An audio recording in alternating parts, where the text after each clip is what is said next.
Triple M NRL Journos show. Adam Peacock here, Danny Weidler there. There being New South Wales Origin Camp. What are you doing up there for 9 News, Danny? Adam, lots of reporting, but also dragging a special guest to the podcast, the great Frank Ponissi. Looking forward to it, and alongside me from the Sydney Morning Herald, Michael Chammas. You're not supposed to reveal your sources, Danny, but anyway, I'm talking Tigers, I'm talking drama, Benji, bit of a bust-up at training with one of his players. Here we go. Yes, we're split apart again this week. We've got myself and Michael Chammas in the studio. Chammy, great to see you. Nice coat. Do I get paid more than Weidler this week? I feel like I should. Honestly, if I just pull out a laptop and just do this podcast... Wherever you feel like. Wherever I feel like it, I should be getting less. No, well, he is behind, well, not enemy lines, friendly fire lines. He's in camp with the Blues. That's what I was about to say. Danny, how is things up in the Blue Mountains? Is it day one of camp as we record this? Yeah, basically, it's the first day of the Blues having a hit out and getting a little bit serious. I mean, it's time for the Blues to fire up and start their preparation, and I guess we're going to delve into that more later in the podcast. So you will invoice full amount today, just out of curiosity? Why wouldn't I, Chammy? Yeah, exactly. I'm with him. Why not? Because I make the effort to come in. Yeah. If I could be remote from you every single week, I would be.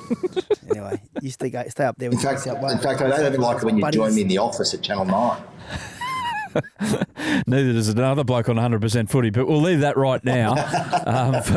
For starters, let's get to Chammy's big piece of work that's dropped on Wednesday about the West Tigers. Chammy's a piece of work, did you say? No, his piece of work. We'll get personal opinions to the side for one moment here, Danny. But yeah, your long read on the West Tigers. Now, first reaction. Oh, here we go from West Tigers fans. Oh, they're going to love it. It's another hit piece. It's another hit piece, but it's trying to give depth to why two of their best young players have walked out the door, and what does that mean for the immediate future, Chammy? And it's not like you just woke up one day and did an opinion piece. You talked to a few figures in the game, the old willing to speak on the condition of not being quoted. Anonymity, yes. Anonymity, yes. That's your favourite line at the moment. But what have you come up with there? Yeah, I just think in light of the Tallyn Da Silva situation, a lot of people scratching their heads as to how this has happened. Tigers fans, mostly, a lot of people I've spoken to who support the club are a little bit, the hope that they had at the start of the year is fading a little bit, not just because of the performances, but on the back of Galvin, on the back of Tallyn Da Silva now leaving, performances going down the drain. I don't think this year has been a disaster, but there was such great hope for the Tigers that this was the club turning it around, and it feels as though maybe they went early again, and that's the point of the story that I did at the Sydney Morning Herald. I spoke to a lot of people about why these decisions were made, where potentially things are going wrong, and looking at some of the decisions around Shane Richardson. I'll go through some of those things with you, because when Shane Richardson first started, he did an interview with Behind the Roar, which is the club's own podcast, and he spoke about, this is a direct quote, "Clubs win premierships when they bring their juniors through. We've got to make this really clear to everybody out there. We are not a recruitment club. We are a development club." Now, that, to me, 18 months on, doesn't sound like that's what they followed. What Shane Richardson came to do when you lose your two best players, arguably your three best juniors, when you also look back on a Tony Large going to Manly, and the recruitment that they've undertaken in that period, it's looking more like a recruitment club than a development club at the moment. And that's where a lot of people are starting to feel like maybe the Tigers are losing their way at the moment. And I remember Richo, in an interview I did with him last year, had a crack at the previous regime about 7 years ago, this club lost players and never recovered from it. Well, as I said on the podcast last week, I feel like history is about to repeat itself. And the question then falls onto Benji Marshall, because Richo is giving Benji Marshall the keys to the castle. My understanding is Tallyn Da Silva's, the decision that prioritised Api Coruscant was Benji Marshall's decision more than it was Shane Richardson's. And there's a growing feeling of unrest within the playing group about Benji Marshall having this clique of players that he's really close with, and everyone else on the outside feeling like they don't... Ostracise is a harsh word. It's a really strong word, but they don't feel like may feel like they're on the outer. They're not in the clique. They're not in the clique. There's a difference between being in it and out of it, and they feel like they're out of it. Not like they're not talked to and said hello to when they walk in the building, but not quite on the in the inner sanctum. Yeah, and that's been the common criticism that I hear of Benji is that he has struggled to differentiate or distinguish between life as a player and life as a coach, and the lines are often blurred. And he wants to be one of the boys, or he doesn't want to be. He is one of the boys. He just finished playing a few years ago, and that transition is proving harder. And being able to separate yourself from the responsibilities you have from a hierarchy point of view. What do you do? What's acceptable? What isn't? And then that spilled over a couple of weeks ago. In this story, I reported that there was an altercation with Adam Doueihi at training. Now, I'm not saying that there was punches thrown or anything like that, but some words exchanged. He got a bit aggressive on the floor. Benji Marshall put a shot on Adam Doueihi in defence because Benji is constantly involving himself in opposed sessions, which in itself I can understand why, and there's benefits, but it also adds another layer of risk to it when you have... Benji is a freak of a player and still has more skill than most people in the game. So when he's got the ball in his hand and he's doing things, he might not go out there, and he's a confident guy, he might not go out there to try and put people on show, but in a way he is belittling players who feel inferior to him because of what he's showing on the training field, and maybe some of those comments aren't received well among the players. So, Danny, taking all that into account and your knowledge of the situation, don't know how much you've dived into the Tallyn Da Silva one in particular, but where do you feel like the Tigers are positioned right now with another young player walking out the door? Well, let's start firstly with Benji and what Chammy was saying about the cliques and him doing the training and all that. Michael's 100% right. I've heard the exact same things. I heard it around the Lachlan Galvin situation. I'm not saying he was ostracised by Benji, but there was definitely a feeling of not being part of the group all the time. And I think that's Michael's taken it broadly. I think that some of that would be, you would have heard the same thing around Galvin, Michael, I'd imagine, around all that sort of stuff. And it was just part of it, right? It wasn't maybe the whole thing. The situation around Benji playing a role still as let's put it in inverted commas, a player at training. He does have more skill than a lot of his current players, and it is, what's the right word? I'd say it's intimidating maybe for some of the players that they haven't got that same level of ability. Now, I don't know, and I also don't know how I'd feel if I was a player watching my coach, for want of a better term, put you on show or put you on display by having the amount of ability that Benji has. Like, it's a huge amount of ability. And I also don't know how many other coaches are doing their coaching like that.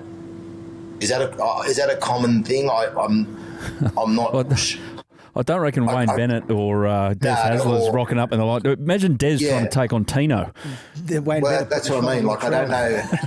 It's just a different way. Look, I'm not saying it's a wrong way to coach because I'm not a coach, but it's a different way of coaching it. I don't know whether that will work for all people. Now, so I think what I didn't know about the Adam Doueihi stuff. Michael, can I ask you a question? Did it happen in a training drill? How did it happen? And it happened in a post session. Benji was defending Adam Doueihi, from what I understand, and people, I've spoken to a lot of people about it. There'll be differing of opinions. I wasn't there, but the way that I was told was that Benji was making it clear to Adam Doueihi that he needed to lift, and then put a shot on Adam Doueihi. Didn't take kindly to it.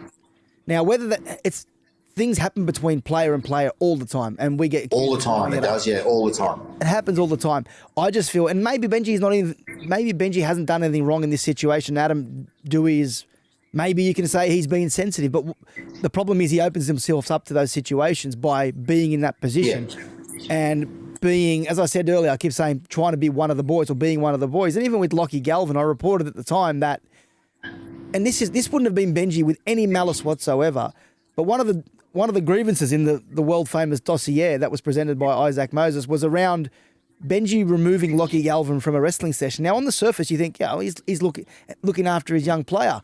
Now, that's how Benji would have tried to... would have been the message. Come here, young player. Us stars, we don't have to worry about doing wrestling. I think that loosely was how it went down. And he took him out of the wrestling session. And Now, has Benji done anything wrong in that situation?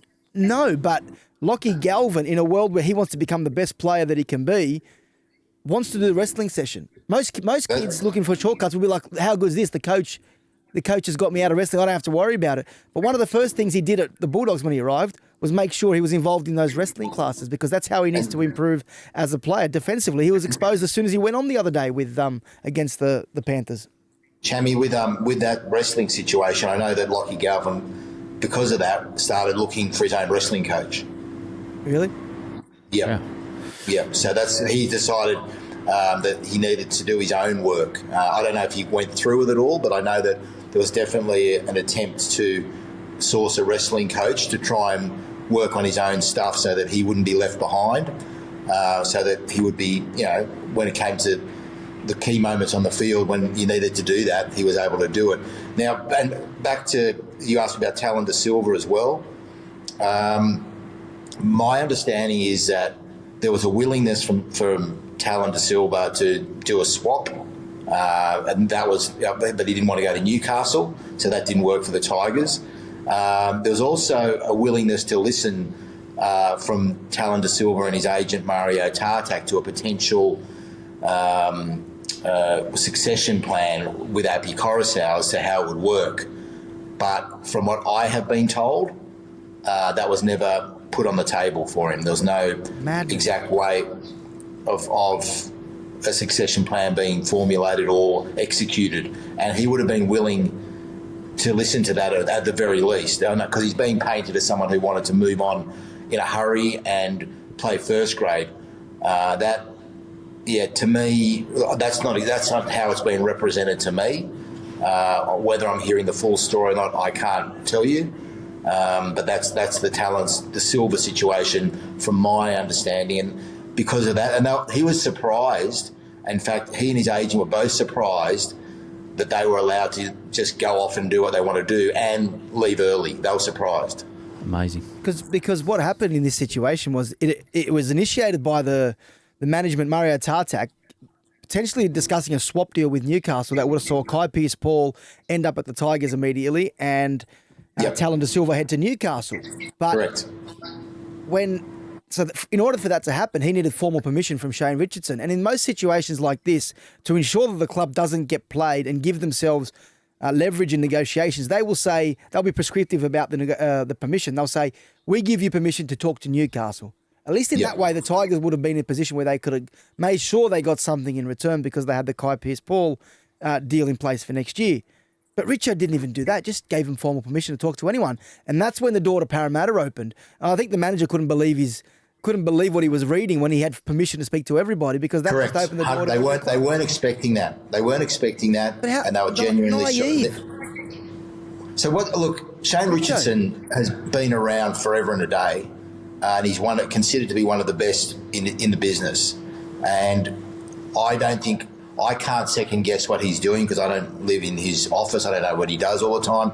But from the outside, and we're only seeing this from the outside, Chammy, it does feel like what you said the other day about, this is a moment in time for the Tigers losing a couple of their very best kids.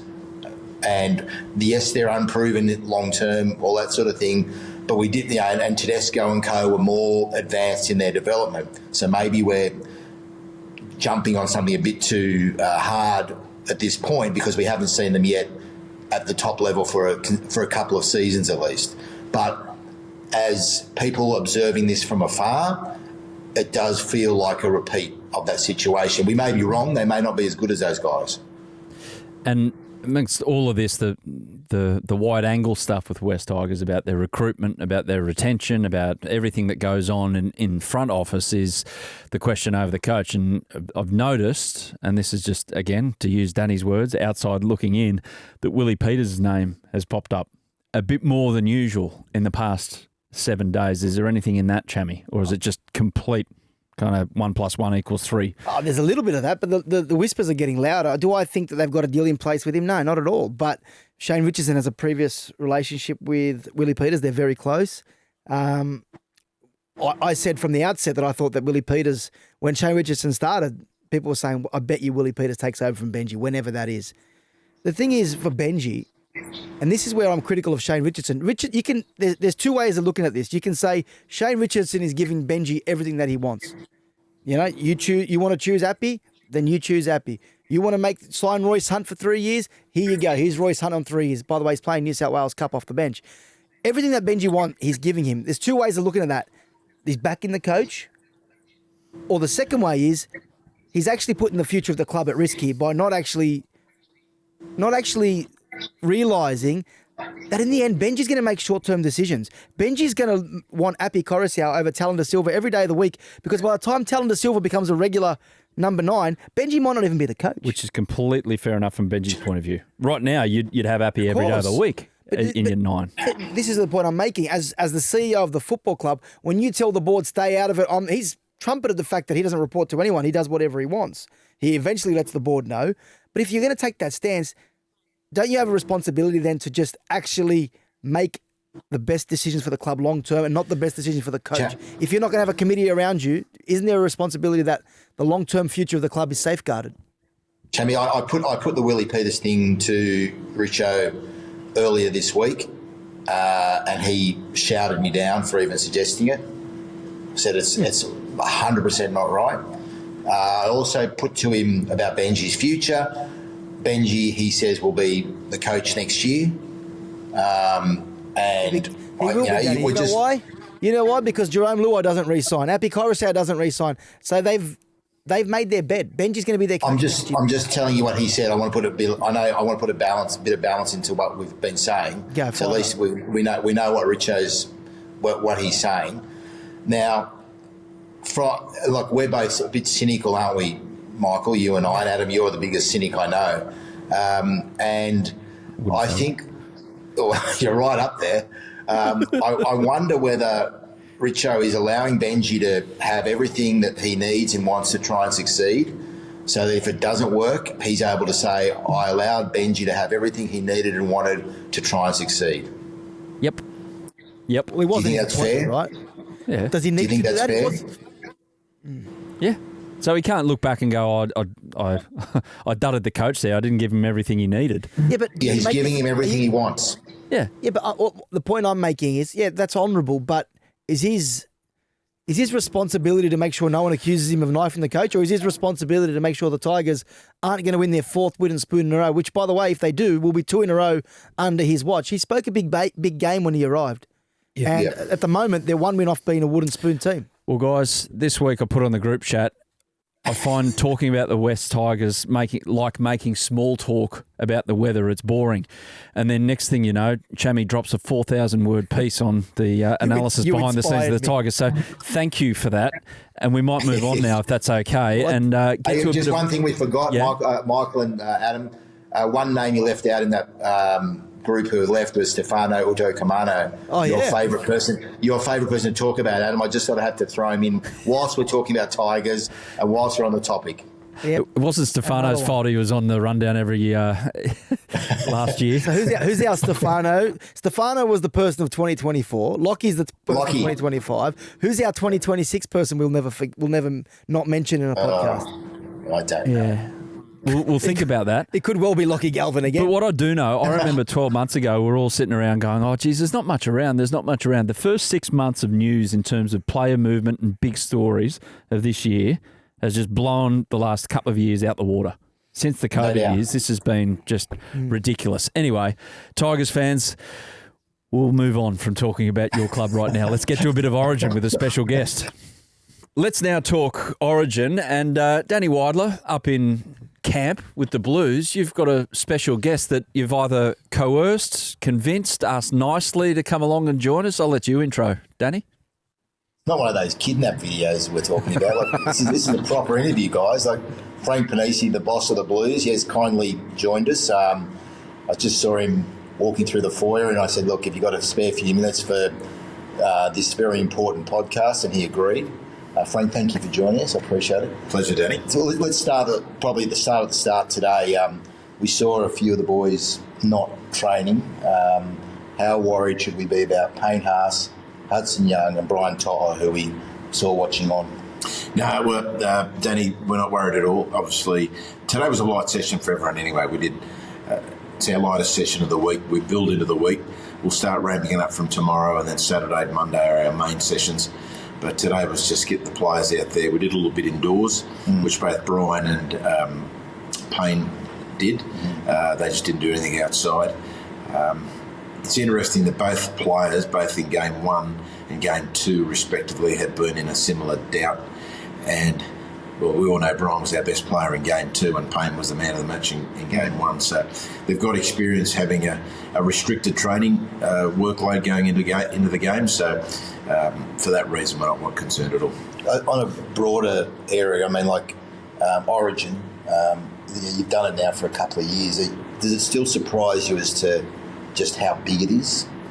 It does. It certainly shocked me last year, or surprise should be the word, just the intensity of the build-up, both within and outside camp, and it's 10 days, and the actual games themselves, it's at another level. I mean, we all know NRL, and we've been very fortunate the Storm to be involved in finals and grand finals over the years. It's like having, I relate it having 3 grand finals in a row mid-season. It's just massive build-up, both internally and externally. I'll ask you one more before I throw to the boys. Just Craig Bellamy's involvement and the way that Laurie put aside any ego to ask him to be part of it. And how happy are you also that he's here coaching the coaches?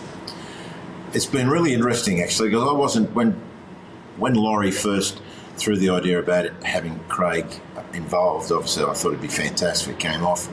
I wasn't sure if he'd do it first, I'll be honest. And secondly, I didn't know how he would go with the role, but I was pleasantly surprised when he accepted, and then just seen him evolve over the last 2 campaigns, working with the coaches, Laurie, and the players themselves. It's a new role for Craig. Who knows, it might be something post being a head coach, hopefully for a few years now. Oh, he got a scoop for us there. No, there's going to be the Storm. Hang on. Yeah, right. He's not taking your job, is he? He's having your job. There we go. Chammy, write that up in the Herald now. It's already written. It's excellent. Just watching the coaches work with him and Laurie, just it's really it's inspirational to see, actually. So, and he's genuinely enjoying it. Like we're mentioning off air, Craig's travel this week, so he's in Melbourne today. Over the last few days, he reviewed our game against the Sharks on Sunday, and today was their major training day. He flies up tonight. He'll train with the Blues tomorrow. Then he'll back on a flight tomorrow afternoon to go to Townsville for the captain's run on Friday, the game on Saturday. He returns to Sydney on Sunday for our big training session here on Monday, before he returns back to Melbourne Monday night to prepare the Storm for the Knights, and then he comes for game day. So that's a fair workload. That's a lot. And but he generally enjoys it and wants to do it. So, but he also said he wasn't going to do it at the detriment of the Storm. So for him to be able to balance both of them, Storm at the moment, touch wood, are undefeated in Origin during the Origin period, and hopefully we can win a series next Wednesday night. So it's been a really successful period. Hey, Frankie, I had the pleasure last year when you walked into the hotel and you saw Danny Weidler in the team foyer. I saw your face. I take it you weren't delighted that he was going to be staying there the whole time. It's good to see that 6 games later he's sitting there next to you and you've got a bit of a relationship. But your first thoughts when you walked into the hotel at Lura and you saw Danny Weidler in the foyer lurking as he always does? No, it's actually interesting, Michael, because one of the reasons Madge Maguire came up with the idea was just take the team away from the hustle and bustle of Sydney, where there's media and fans and player agents and everything else. Just take them away. So I didn't expect to see any journalists, to be honest, with Danny Weidler or whatever. But got to give Danny credit here. He's around, sits quietly in the corner constantly. And so if anything breaks, Danny's always going to be there to scoop. Notice you're not here, Michael. Nah, Frank had me kicked out, actually. So he thinks he's too good for Origin, right? He's above Origin. Oh, don't you He's start above with that Origin. shit. He's better than he calls himself better than Origin. Oh, here we he's go. Way too good for it. Well, I'll give him a rap. Last night, for example, he was waiting for a Katoa to fly in from Brisbane, and Danny can testify. Last night up here was bitterly cold. There was a wind running, and he stayed outside waiting for him for hours. And so he got the scoop. He got the interview with a Katoa, and probably is going to come down crook now for being outside for so long. No, he loves Called the hard work, Michael, something you're not used to. Mate, you love the cold. Matches your heart. Anyway, we'll move on. Oh. Hey, Frank, Laurie Daly, what have you noticed in Laurie? So obviously you were around last year, and Michael Maguire, from the outside looking in, looks to be a bit of a different character to Laurie Daly. What have you noticed about Loz and his demeanour? Because we all see him through the media, knockabout bloke, loves having a laugh on radio. Guessing it's a bit different 10 minutes before an Origin game when he's issuing final instructions. It's funny you say that, Adam. It's probably the most common question I get asked. The difference between the two coaches, between Michael Maguire and Laurie Daly, and they are different, but not good different, not bad different. They're just different, and I think that's the beauty of being involved in coaches. And Craig's different again to both those two coaches, so that's what I enjoy about it, working with people, different personality, different strengths. Laurie's a lot laid back. Probably going on what Danny said before about his ego. When Laurie took over as head coach of the Blues this year, basically was told this is the staff you've got, and follow a similar path that we did last year. And Laurie had no issue whatsoever, except with the exception of Craig. He also brought Dean Young, who's been a wonderful addition to the coaching staff. But everyone else is exactly the same as last year. And we're doing a lot of things very similar to we did last year, but we've tweaked it, added it, made it better even again. But he's had no ego issue. That's probably the thing that I've been most impressed by him. He's just his ability to walk in and continue what we've built from last year and try to make it better. He's got a wonderful personality. He's still a joker and he loves to laugh. Even at the most intense time, whether it's on 20 minutes before a game, he still will have a smile and a bit of a laugh. I'm really impressed the way he talks to the players. He's very passionate, extremely passionate about the Blues jersey, and for someone who's one of our great players in this state's ever seen, and now as a coach, for the young players to hear him talk about the jersey and what it means, it's great to see. Frank, can I ask you, look, Michael Chammas likes to refer to himself as GM Chammy, like general manager of football and this sort of thing. Now, you're the best in the business. What can you give Michael a couple of tips? I mean, he's aspiring to one day take over a club, be a general manager of football. He thinks he knows it all already. But he's only a young bloke, making his way in the business. Could you give him what's the key? What's the key to being good at it? Well, just the amount of friends you'll get, Michael, will get less and less. Don't worry about that. He hasn't got any though. Well, that's probably a good base to start with. Less than a journo. Wow, that's impressive. None minus one is minus one. That's all right. It's good for you, Danny. No, it's Michael. No. I was gonna get on a serious topic because he was embarrassing me a little bit. But if you have any advice, I'll write it down for future reference, though.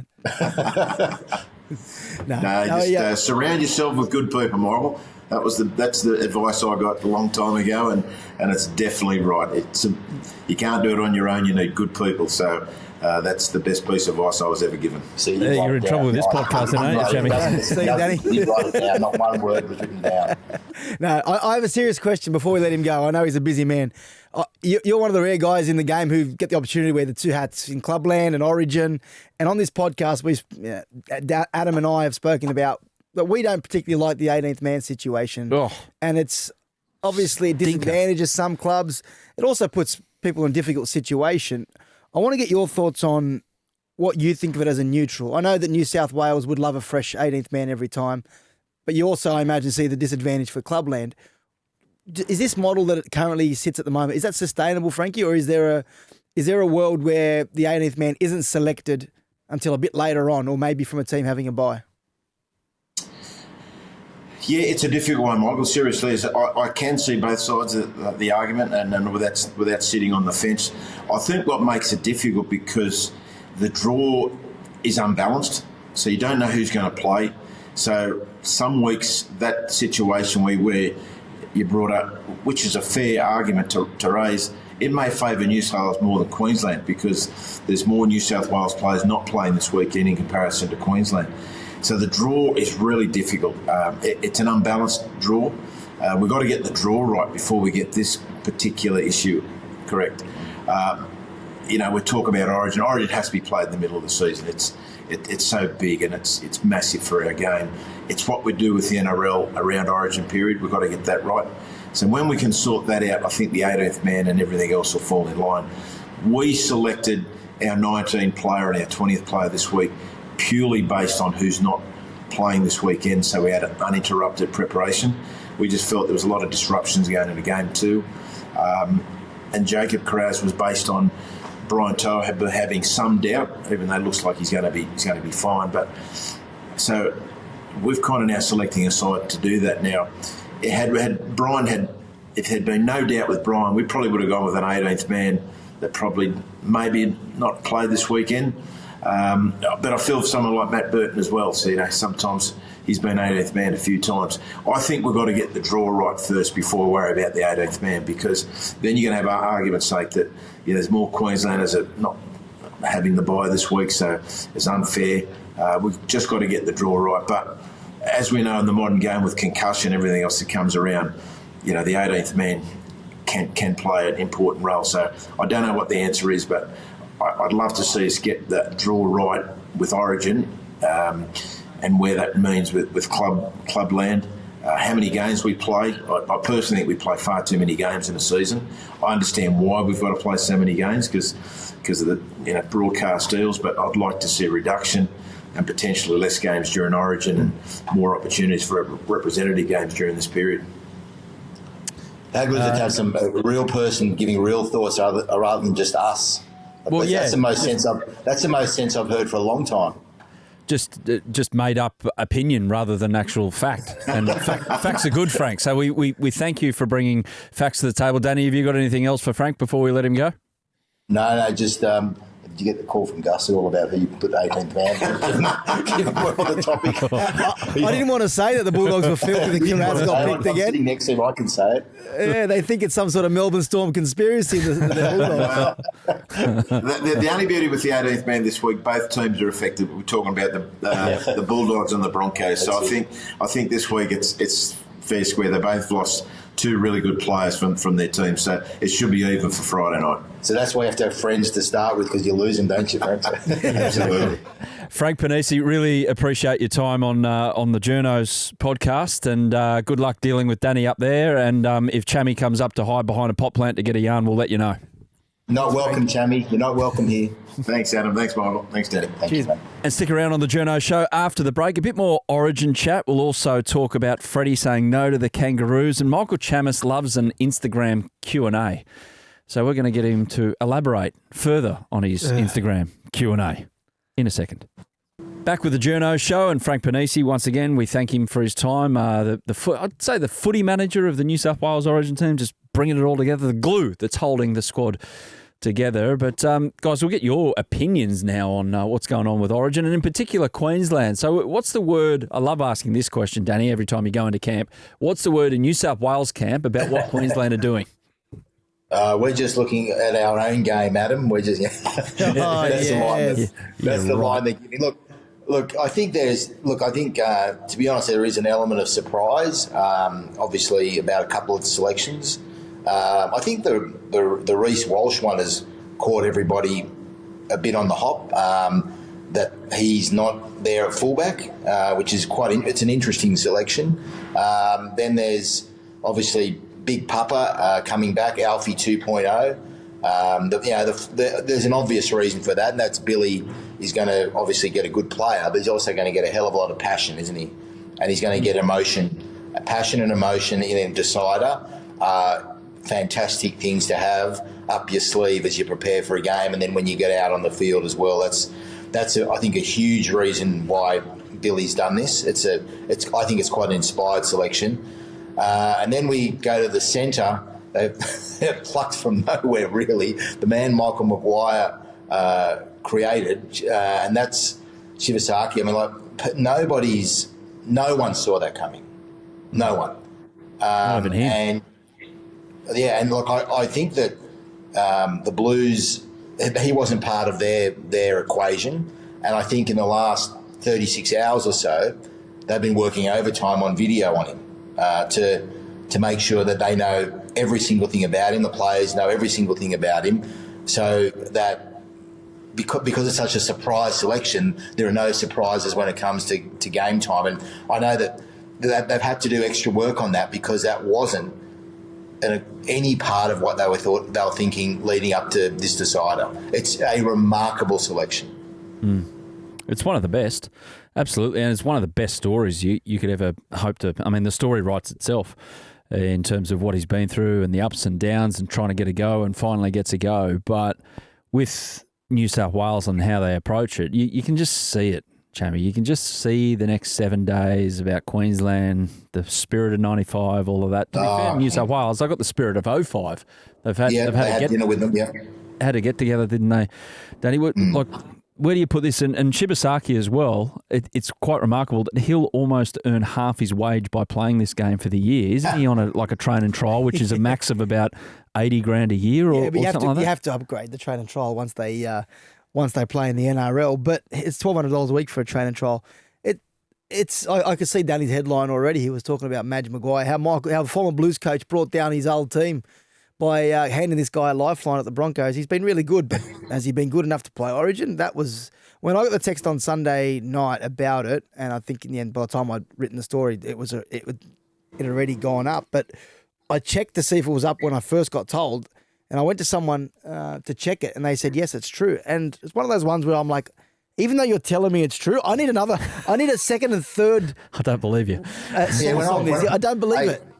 When I was seeing it, I thought it was one of those AI things. You know how you see I thought, hang on, what's going on here? Like, that can't be. You have to double, triple, quadruple check that. Yeah. And I imagine a lot of the players tell, I thought it was a prank when I got a call from Billy. This genuinely, if I was Shibasaki, I would have thought it was a prank too. Yeah. Hey, we had Frank on before, Danny, about Laurie Daly's demeanour and how he's a laid-back guy, but I mean, there's a bit on this for him because of what he went through in his first spell as Origin coach. I don't know, it's only been 24 hours since you've been up there in the Blue Mountains, but his demeanour game 1 to game 2 to game 3. Is there any noticeable difference for you?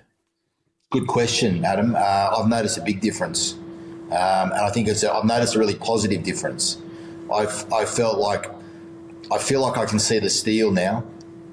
Before I could see the coach. I could see him finding his feet a little bit with the Blue group. Steel, I like it. But I could actually see. I had a long chat to him.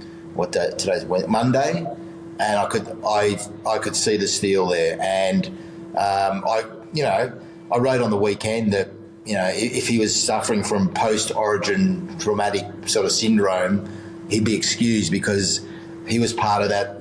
He was. Part of that unfortunate time when New South Wales couldn't win a series except for 2014. And if he was having flashbacks to all of that would be a perfectly understandable thing. But having people like Frank Ponissi, who came on the pod earlier, and Craig Bellamy around him, this is when those guys really earn their keep as well. They keep this blue ship on track and keep it going the right way. And they're there for, Frank's there all the time, and Craig will come in, and they're there for Laurie to make sure if he's anything that if he's second guessing himself on anything, that's why those guys are there, and that's why they are vitally important in the lead up to this game. And quick one, the Blues tunnel walk, where it seems they have to walk for about 23 minutes to get from where they do the warm-up to actually get out onto the field. Is that gone or what's happening? I saw a story saying it's being put on. I haven't asked them yet. So I haven't got across that. We'll wait and see. Channel 9 take 3 ad breaks when they do that walk. It's incredible. Freddie said no. Yeah, got to pay Danny's wage. Freddie said no to the Kangaroos earlier this week. So who's in pole position? Is it Cameron Smith's to leave? I mean, Kevy Walters, I understand his name's been thrown up. We'll ask him tomorrow on Triple M NRL Daily, Kevy, about that because he's a guest on the coaches edition. But what's the word on the street about this one? Talked to both those guys, and they both want it. Cameron was going to be part of Freddie's setup. Was being asked to be anyway, and Kevy wants it. I find it weird that it's obviously taking a long time to make it. Took a long time for the Freddie thing to sort of start to take shape. I think that length of time played a role in the fact that he didn't end up taking it in the end. So I think that that's part of it. But I think that the fact that no one from the ARLC has, up until at the time we were recording this podcast, bothered to reach out to Cameron Smith says there's an issue with the whole process, because Cameron Smith has been public about wanting this job for some time. He's one of the greats of the game. He's a future immortal. And I think it's downright rude from the NRL or the ARLC not to at least contact him to say, yes, we have acknowledged your interest and we would like to talk to you. The fact that they haven't up until this point is poor management. The NRL is so under the pump at the moment. They've got so many things happening and they are trying to stay afloat by getting it all done. I think that the criticism of the NRL at the moment is the fact that they have got to a point where they're making so much money and are trumpeting the fact that they've cut so much costs out of the NRL head office by removing staff. They're so short-staffed at the moment, they can't get things done in time. Everything moves so slowly and everything has to go through a process and be ticked off by the big man. It feels as though they need more people at head office. And the more they add on to their list of things they want to do, the Bears and Vegas and PNG, they need the people to help them do it. They need a GM of footy. They need someone. They need the people's chance. Yeah, Frank Ponissi. I'm not pitching for a job. I'm just telling you, give some other people jobs, because things are taking, like the common I agree with you, Cham. is the same. I heard the thing that you said with Freddie. I think they're running on fumes. I know how hard the people in there are working, and I think, like, I don't know how Andrew Abdo does it. I don't know how he keeps the workload up that he's got. I don't know how he keeps the hours that he's got, because a lot of people wouldn't be able to handle that workload or that stress. And I do think you're right. I think that they need to start putting more people on, because they're taking on a lot of things and things are slipping through the cracks. Now, Danny, here's one thing I don't reckon you're across, I dare say. Michael Chammas did an Instagram Q&A. I reckon he does it when he gets really bored at home and then thinks, you know what, just give the people what they want, answers. And just... Do you know when I do it? When? Every time I've done it. I still, the kids like me to stay with them when they go to sleep, right? Yeah. And I stay with them when they go to sleep. And there's that period there when they're falling asleep and I'm like, I don't want to doze off here. I'm starting to doze. I've got things to do. So I send out, just to keep me awake, I send out that's why it's always a black background. It's just me taking a photo of the dark while they're asleep. Okay. And then I'm replying. So that helps me get through that period. Chammy, you got so many issues. Seriously. When do you want me to do it? You're lying in bed talking to people you don't know about rugby league. I'm not lying in bed. Mate, you are. Is this some sort of sick obsession you have? The kids are in bed. Instead of I don't want to falling know asleep, about this. I feel creepy even hearing or looking at this. reels. But I don't want to hear. I don't want to hear this. Because of you, I had someone come up to me last week at my daughter's dance concert and looked at me. He's like, "Oh, the people's champ." Okay. Oh, brilliant. Okay, well, I want you to elaborate a few, because there were some good questions from the punters out there that asked you on Instagram, but just elaborate a bit more, because you can only put so much text on your reply on your Instagram story.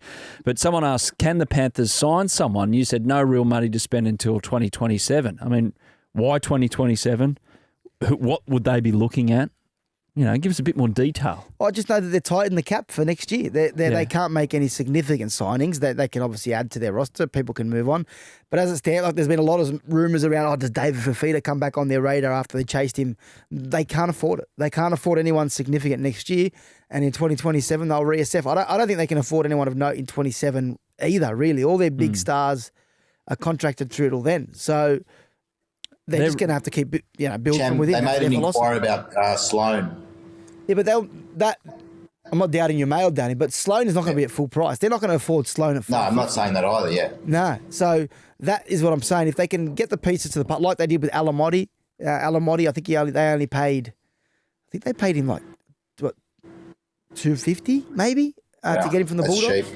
So you always say when you've got three players verging on the million mark, so they've got Nathan Cleary, Isaiah Yeo, Dylan Edwards. I'm not saying they're on the million. No, they're not on. No, they're not up there. They're on unders.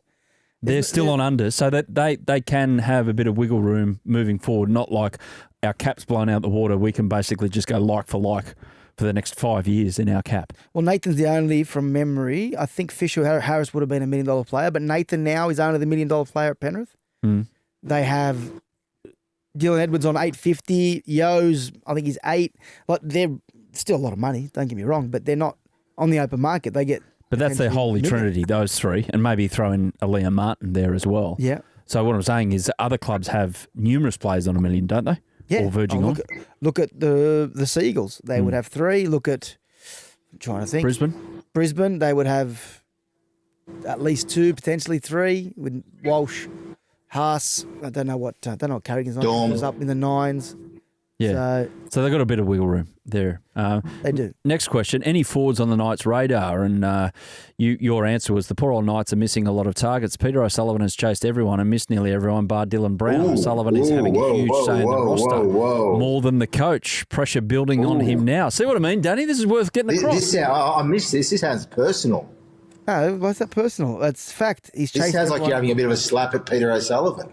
I'm just saying. Well, he's chased targets and he's missed targets. I think Peter O'Sullivan's great. And you asked me off air about Isaiah Katoa and how that came about. That would be his great signing, I guess, in the last few years. So Izzy Katoa to the Dolphins while he was there. So before, like Penrith did not want it. They saw this guy as a first grader absolutely very early on, and they didn't really want to lose him at that time, knowing that maybe they might have a Jerome Luai situation, which did. I can tell you how it happened, Adam, if you want. Yeah, go. Because I'm fascinated because this guy's going to be a 10-year player. On it, but that's okay. Yeah. He rang me off. He rang me pre-game, mate. He rang me pre-game and said, do your homework. I want to know. But that's okay. Sorry. The people's champ in the mountains. You hit us with your answer, mate. Let's listen, and I'll contradict you if I have to. Well, I heard that, obviously Peter O'Sullivan played a part, but Wayne Bennett had a, beg your pardon? Sorry, you keep going. So he was a boarder at Barker, played a bit of rugby, and played obviously in the Penrith juniors. Wayne Bennett had a Zoom call with him, set up, I think, by his agent, Sam Ayu. And on that Zoom call, Wayne Bennett came away mightily impressed and thought, okay, this young man's got something. And I've had a brief interaction with him, and I think he's a highly impressive guy, and he's very well-spoken and very intelligent. And I think that's the impression that Wayne Bennett got when he had his Zoom call and wanted to sign him after that. And he did so without too many issues. And in that conversation, the agent, Sam Ayu, told Wayne Bennett, look, you probably won't start your season with Isaiah Katoa, but you'll finish your season with him. And just before the season started, Bennett rang Ayu and said, well, actually, you're wrong, Sam. What you told me about Katoa was wrong. And Ayu thought he wasn't up to the mark or wasn't playing well enough. And he said, no, actually, he's starting the season with us. That's how good he is. And he hasn't looked back really from that point. I think he had some time maybe in reserve grade at some point, but I think generally he's been absolutely outstanding. And look where he is today. It's a fascinating one because Penrith. I remember writing a story. I've just looked at it now. Back in July 2020. Was I wrong with all that, Chammy, or not? No, you're right as always, mate. I've never doubted you. Well done, Danny. Well done, mate.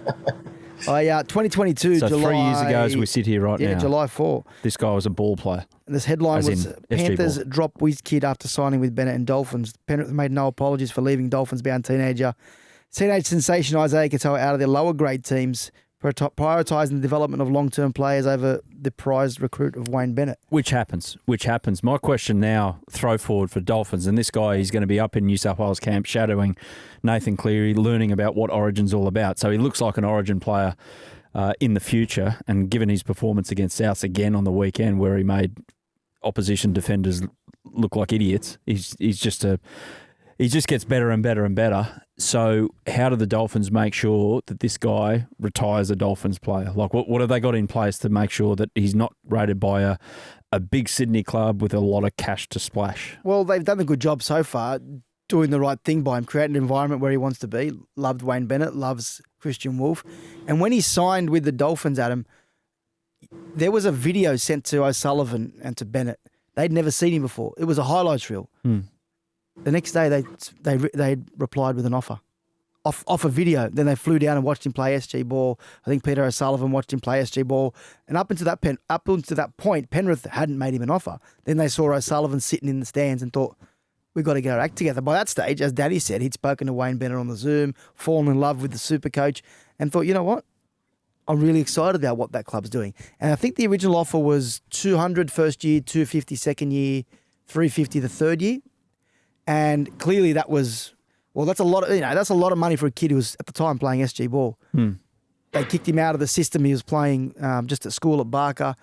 And then he eventually played New South Wales Cup, because you remember in the last round, Penrith rested all their players that year in the NRL team. So all the Cup players went up to play for Penrith. Townsville, wasn't it? Yeah, that's right. And then that meant that the first round of the New South Wales Cup finals, they didn't have any players. So they brought Isaiah Katoa back, killed it, absolutely killed it, ended up going then back to Jersey Flegg, winning him a grand final, kicking a field goal, and he was off to the Dolphins. Once he went there, they upgraded his deal. I think the deal was about, they upgraded the last year of that third year, which at the moment, I think it's like 400 or 500. And then it goes 750. I think they prepaid some of that to help him buy a property. But 750 over 3 years for Isaiah Katoa. On the surface, now you're thinking that's unders, but they've paid him overs. They paid him more than what he was worth when he started. Yeah. They upgraded him or invested in him. And that's 750 in the last 2 years of that deal. He won't earn that, because what they'll do again is they'll upgrade him and it'll be north of $1 million. Yeah. So really, on the surface, you could say it's not a huge amount for the talent that he's shown, but the club's done the right thing by him. They haven't, and the management haven't said, here, take the money and stuff everything else. He's developed, done it for the right reasons. They've fallen in love with him, and he'll make his money. He'll be 24 when he comes off contract. Yeah. He's not exactly a Shibasaki story, is he? No, he's a superstar. Hey, and last one, Danny, you'll like this one, Danny, off his Instagram. The question was, if you could go into a coaching role tomorrow and coach a side, who would it be? Chammy goes, well, I'm a Dragon, so that would be great, but based on potential upside and being able to do something special, I'll probably white ant Benji for the Tigers job. Good foundation for when I coach the Hawaii Volcanoes in 2030.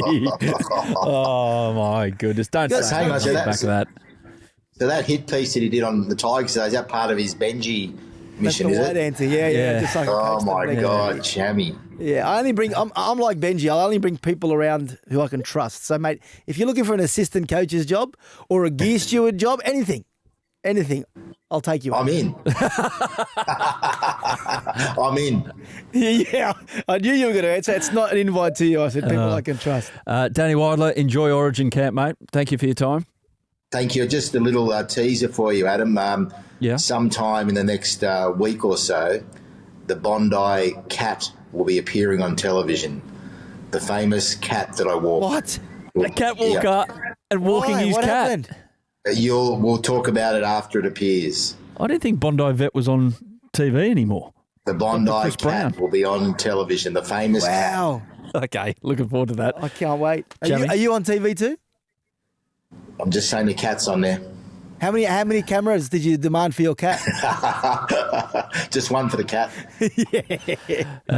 Chammy, look forward to your next Q&A on Instagram. Cannot wait. That was the Journos Show.